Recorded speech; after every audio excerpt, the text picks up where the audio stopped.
Hi, I'm Jeff Gonzalez, president of Trident Concepts, and today I'm here with Brownells Daily Defense to talk to you about an M4 AR-15 rifle setup. So, you're in the market for a new rifle, or you've already purchased your first rifle. What are some of the accessories that you might want to consider? Well, a lot of that's going to be dependent on your needs. So the first thing that I would do is encourage you to define the purpose of your rifle. What do you intend on using it for? Do you intend on using it for competition, for hunting, for self-defense, or for just plinking? Whatever the need, whatever you decide on using this rifle for, that's going to largely dictate what type of accessories you're going to get. Sometimes these industries can also have very specific products that may or may not be able to jump from one industry to the other, so you're going to want to keep that in mind. So out of the box, when you buy your first rifle, you're probably going to have iron sights that come with the rifle. Iron sights such as these Magpul backup iron sights are great. They're easy. They actually fold down out of the way if I'm going to go ahead and go right to my red dot sight. So that's a good investment right off the bat.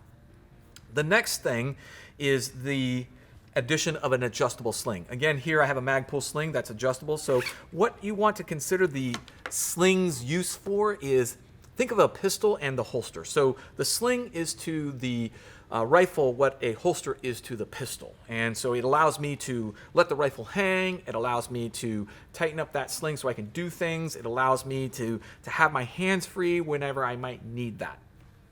Now, after you have invested in those backup iron sights and some sort of adjustable sling, the next thing you might want to consider is a weapon-mounted light. So here I have a Surefire Scout light, and the reason why you might want to consider that is simply because it is hard to shoot a rifle with two hands, one of which is holding a light. So it's much easier for you to go ahead and mount a weapon-mounted light. Remember, one of the rules for firearm safety is be sure of your target and what's beyond. If I have to use this rifle in a low light, no light self-defense setting, it's going to be very hard for me to illuminate that target with a handheld light. So investing in a good weapon-mounted light is going to make that a lot easier. The next thing you might want to consider is going to be a red dot sight. And here I have an Aimpoint optic, and I love these optics. The red dot sight is super easy to use, and for most of your self-defense settings, it's going to fill the bill easily. Now, if you're looking at hunting and competition, you might want to think about some other optics, but for the self-defense and plinking world, this is it. This is going to solve all of your problems.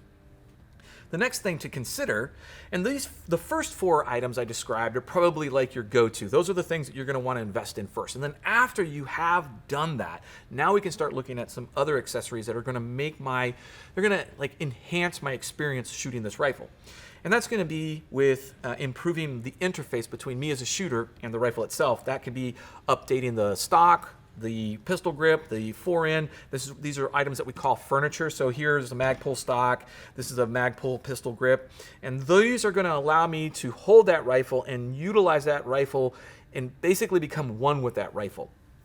Another accessory that you might want to consider is some sort of muzzle device. So the standard A2 birdcage is great, but there are different types of muzzle devices that are going to help you do a lot of other things. For instance, the Surefire War Comp has some baffles, and it has some tangs that allow the recoil impulse to be generated in one direction, which helps me to kind of keep the rifle on target a little bit easier. It also interfaces very easily with their suppressors and their game wardens that allows me to protect my ears. So something to consider definitely down the road.